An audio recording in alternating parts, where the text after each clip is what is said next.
Avec notre invitée, productrice, scénariste, réalisatrice, elle signe son tout premier long-métrage documentaire intitulé King of Kings. Harriet Marin-Jones est notre invitée. Bonsoir, merci d'être avec nous. Avec Youssef Bouchiki. Bonsoir Youssef. On est très heureux de vous accueillir ce soir dans ce 23h. Oui, une enquête absolument passionnante sur votre grand-père. Moi, j'ai vu le film cet après-midi. C'est un film absolument... je vous le recommande, vraiment. C'est quelle histoire. C'est un homme puissant, totalement effacé des livres d'histoire aux États-Unis. Pourquoi ? Parce qu'il a eu l'audace de faire fortune, sauf qu'on est dans les années 30 et quand on est noir, ça passe pas du tout. Avec ce film, vous lui redonnez une voix, un portrait fort pour faire acte de mémoire. Vous allez nous raconter ce voyage intime et politique à la fois. D'abord, qui était votre grand-père, Edward Jones ? Mon grand-père, en fait, était un descendant d'esclaves qui a fui le Mississippi après avoir été menacé par le Ku Klux Klan et qui va monter à Chicago. Et là, en quelques années, dans les années 30-40, il va devenir l'un des Noirs, le Noir est l'un des hommes les plus puissants et les plus riches des États-Unis grâce à un jeu illégal. Et ce jeu illégal, aujourd'hui, on le connaît sous le nom du loto. Mais alors évidemment, durant cette période de la ségrégation, sa réussite et puis surtout le soutien sans faille qu'il avait pour sa communauté, on a dérangé plus d'un.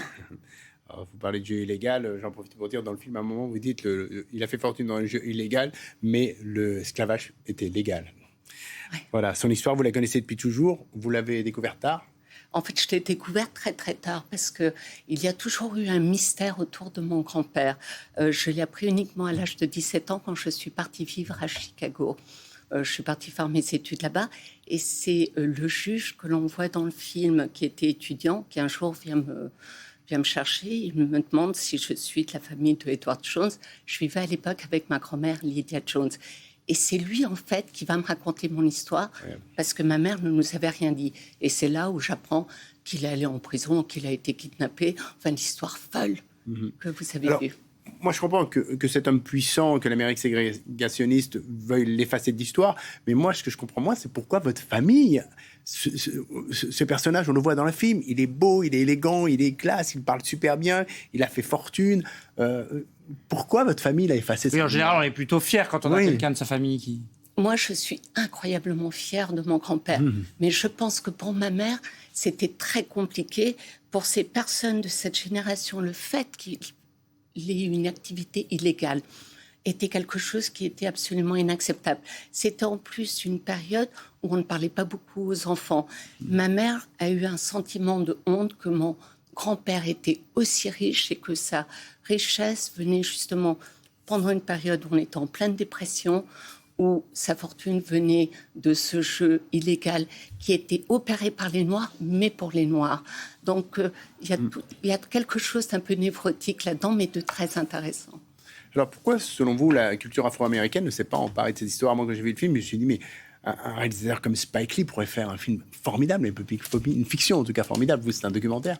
Est-ce que vous l'avez rencontré, par exemple, lui ? Est-ce que vous avez parlé à ces artistes américains ? Spike Lee, je l'ai croisé un jour au Festival de Cannes. Mais Quincy Jones était absolument fasciné par cette histoire. Film, oui. D'autant plus que Quincy, il est dans le film. Évidemment, c'est un des intervenants. C'est le producteur exécutif.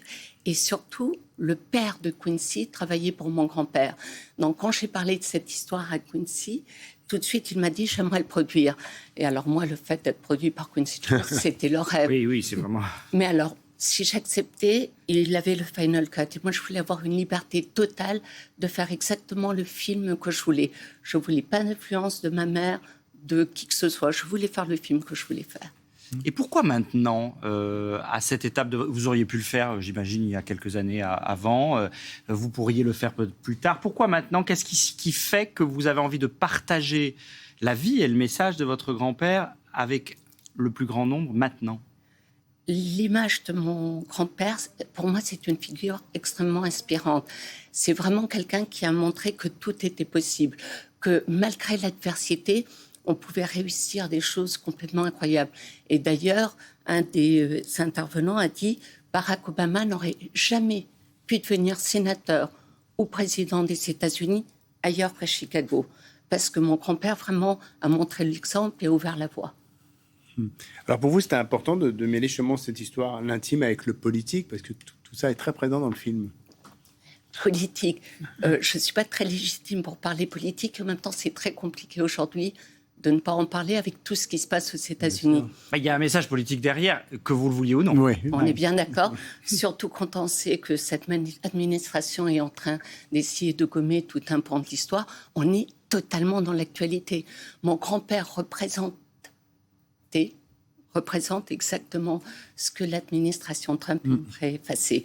Un noir qui a réussi, qui a créé plus de 10 000 emplois, qui a aidé sa communauté à s'émanciper, qui a été un véritable héros, qui a sponsorisé des sportifs comme Joe Louis.